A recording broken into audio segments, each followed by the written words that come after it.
Un jour, vous le racontez, vous êtes avec votre amie, la chanteuse Vita, et sa copine Soussou.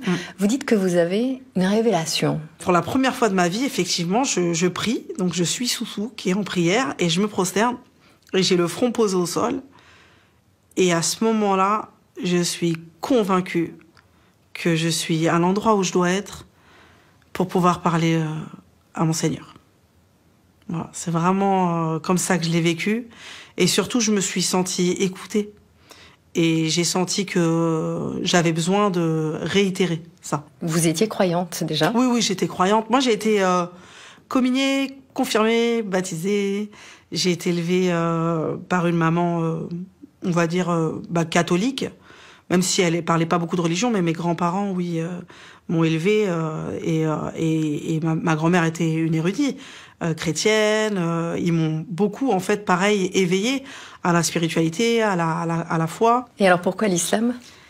À ce moment-là de ma vie, moi, je suis dans cet éveil. Je suis dans cette, on va dire, peut-être cette recherche spirituelle. Et c'est vrai que comme j'avais plus ou moins étudié le christianisme quand j'étais plus jeune, etc., et qu'à ce moment-là de ma vie, c'est vrai que je me mets à prier avec une amie qui est musulmane, donc je me dis tiens, je me renseignerai bien. Et c'est vraiment parti de ça. À ce moment-là, je pense pas islam, christianisme, je pense juste à parler à Dieu. Je veux parler à Dieu. Et ça me fait du bien. 10 jours après cette première prière, vous partez en voyage à l'île Maurice avec dans vos bagages le Coran notamment, et vous découvrez quoi? Et je pense que le plus grand des bouleversements à ce moment-là, il a vraiment été lié à l'éveil, à la méditation. En fait, c'était vraiment genre regarder la création, regarder ce qu'il y a autour de moi, commencer à m'éveiller en fait à d'autres choses, moi qui étais vraiment dans mon petit monde de jeunes, les téléphones, les ordis, je sais pas comment expliquer, les voitures ou que sais-je. Tout d'un coup, en fait, j'ai pris le temps de regarder le ciel, de regarder la lune, de regarder le soleil. Et c'est vrai que ça a été un bouleversement dans ma vie, de commencer à regarder ce qu'il y avait autour de moi et de me dire finalement je fais partie d'un tout. Et en quoi c'est lié à la lecture, justement, des livres? Parce que, justement, je lisais dans le Saint-Coran que de méditer, c'était vraiment important, en fait. Je veux dire, c'était ne voit-il pas les oiseaux, qui volent dans le ciel? Ne voit-il pas les nuages? Ne voit-il pas la pluie? Ne voit-il pas... Et c'est vrai que j'étais là. C'est vrai. Est-ce que j'ai déjà même réfléchi à tout ça? Et après, effectivement, de faire le lien entre la création que j'étais en train d'observer et le créateur de tout cela. Et en quoi cela donne soudainement un sens à votre vie? Parce que, comme je l'explique, être un croyant, tout d'un coup, c'est prendre conscience de la valeur de cette vie. C'est-à-dire que je suis sur cette terre, je suis pas sur cette terre pour rien. J'ai plein de belles choses à accomplir. J'ai plein de belles choses à faire. Faire le bien, déjà. C'est, pour moi, ne faire que le bien, c'est peut-être le plus grand challenge de ma vie. Et vous racontez que vous vous convertissez à l'islam, seul sur une plage, et que vous rédigez les engagements de votre nouvelle vie. Ouais. Lesquels? Il fallait que j'appelle ma mère, que je lui explique que ça allait mieux. Parce que faut pas oublier que pour ma mère, je pars à l'île Maurice, je suis encore vraiment au bord d'un précipice, quoi. Elle sait pas, chaque jour que Dieu fait, elle sait pas si on va lui annoncer que sa fille, elle est passée à l'acte encore une fois, ou pas. Donc faut se mettre à la place de ma mère. Et moi, je vis comment dire, je sais pas comment vous expliquer, cette chose incroyable qui m'arrive. C'est-à-dire que vraiment, d'un coup, effectivement, la spiritualité commence à prendre une grande place dans ma vie et donne un sens à ma vie. Et c'est vrai que, il va falloir que je l'explique à ma mère. Il fallait que j'appelle mes amis, il fallait que j'appelle mes proches, que je les prévienne, que ça allait mieux, que ça y est. Et immédiatement, je sais que je vais écrire mon dernier album. Parce que la quête de sens, justement, cette quête de sens, elle prenait fin peut-être par le biais de la musique. Et pour moi, elle était ailleurs. Vraiment, je voulais basculer dans ce monde-là.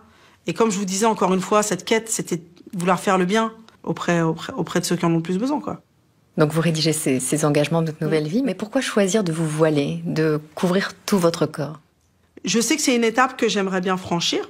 Parce que c'était ça, je savais qu'il fallait que je fasse la prière, que je jeûne. Et le voile, c'est marrant parce qu'on en parle comme une question genre presque centrale ou principale de mon histoire. Alors que pour moi, c'était une étape qui allait sûrement arriver dans ce cheminement spirituel que j'étais en train de mener. Et très vite, finalement, on en a fait l'axe central de ma vie, alors que l'axe central de ma vie, c'était d'avoir la foi, avant tout. Oui, donc, mais on peut être musulmane et ne pas se voiler. En quoi ça fait partie de votre cheminement? En fait, moi, je fais ce choix qui est personnel, que j'ai pas du tout envie de partager. Déjà, de base, faut pas l'oublier.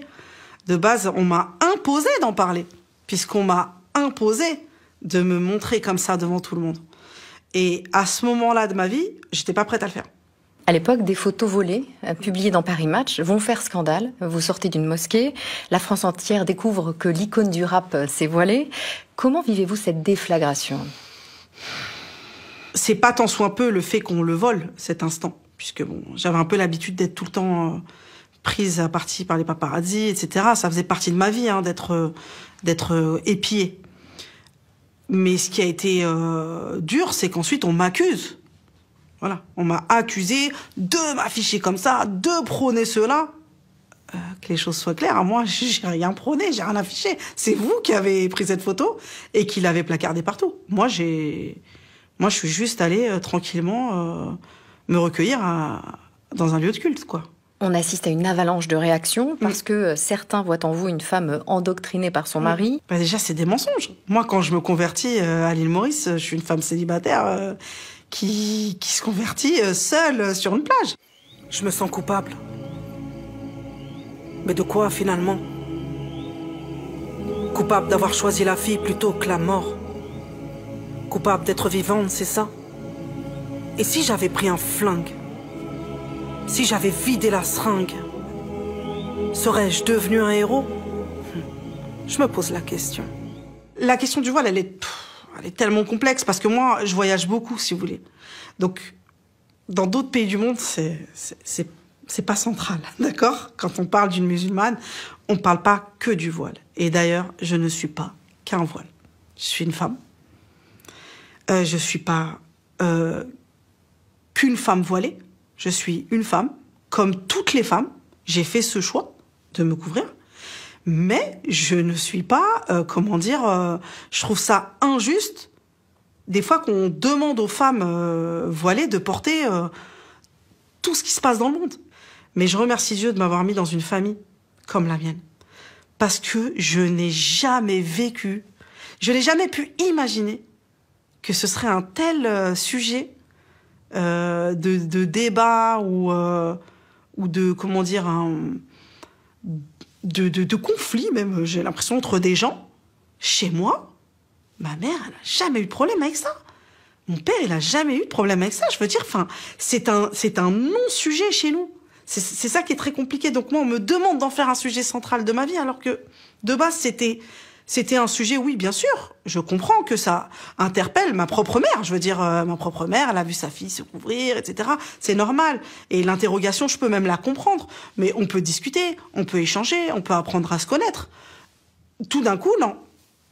Non, on peut pas échanger, on peut pas discuter, c'est non. Et ça, c'est vrai que je connais des milliers de femmes qui sont très à l'aise avec ça. Je suis désolée que certaines en souffrent.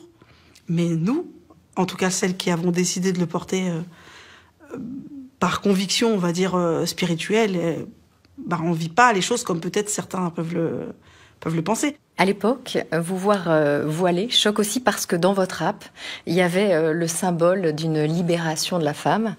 Et là, on a l'impression inverse. Encore une fois, c'est des impressions. Parce que la libération de la femme, j'ai jamais, moi, écrit des textes en sentant que je libérais les femmes. Moi, j'ai écrit la vie d'une petite nana à l'époque de banlieue, qui avait ses peines, ses souffrances, ses joies, ses inquiétudes, ses envies, ses rêves. Et c'était finalement peut-être un peu les rêves de plein de nanas de l'époque, etc. Mais à aucun moment, je viens avec un désir de libérer. Enfin, encore une fois, c'est toujours des étiquettes, des cases, des impressions, des scénarios. Voilà. Fallait que la seule rappeuse de France, à ce moment-là, elle soit féministe et qu'elle vienne libérer les femmes. En fait, moi, j'ai pas pensé à tout ça. Moi, j'écrivais juste. J'ai toujours été solidaire des femmes qui souffrent, que je sois voilée, pas voilée, que je sois rappeuse, pas rappeuse. J'ai pas eu besoin de ça. Le jour où vous renoncez donc au monde du rap, du showbiz, à la gloire, vous allez en rencontrer un autre de monde. Vous montez le Big Up Project, votre association dédiée aux orphelins en Afrique. Moi, regarde, je peux donner un doigt pour tout le monde, regarde. Toi, tu prends un doigt. Prends un doigt. Prends celui-là. Toi, tu prends celui-là. Toi, tu prends celui-là. Voilà. Un autre prend un autre. Voilà. Là, t'as pris deux. Un d'autre. Encore un. Il reste un doigt. Qui veut prendre celui-là? Tu prends? Ça y est, c'est pris derrière? Non. Tiens.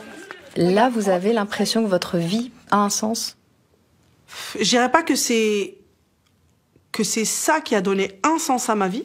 Ce serait mentir, mais ça a fait partie de cette construction dans l'envie de faire le bien, ouais, et d'être un pont vers le bien. Et c'est vrai, effectivement, que de méditer sur eux, de parler avec eux, de les rencontrer, de comprendre leur histoire, ça me faisait relativiser, moi, ma place. Parce que aussi, j'étais mise tout en haut à ce moment-là de ma vie. On m'avait mis vraiment sur une estrade, quoi. J'étais très, très haute. Et finalement, je rencontrais des gens qui étaient des héros, à mon sens, qui s'occupaient de ces enfants. J'ai admiré ces gens, je les ai vus en exemple, ouais. Et donc, faire le bien, ça fait partie de mon équilibre. Et donc, être auprès de ces enfants, c'était quelque chose qui me faisait beaucoup de bien, ouais, et qui m'en fait toujours. À quoi ressemble votre vie aujourd'hui? Franchement, j'ai une vie de maman. C'est-à-dire que moi, ma vie, elle est autour de mes enfants. Mes enfants qui se lèvent le matin, qui doivent aller à l'école, mes enfants qui rentrent de l'école, les devoirs et l'école, etc., etc. Je suis comme toutes les mamans. Et toute maman vous dira que ça remplit une journée. Et aujourd'hui, oui, effectivement, cette famille, entre guillemets, c'est un peu comme un rêve, même si je sais qu'on peut se construire sans, attention. Je veux dire, j'ai vécu des épreuves, j'ai divorcé dans ma vie. Je dis pas que c'est un tout, mais encore une fois, ça fait partie de cet équilibre, ouais, effectivement. Voilà ce que je me dis.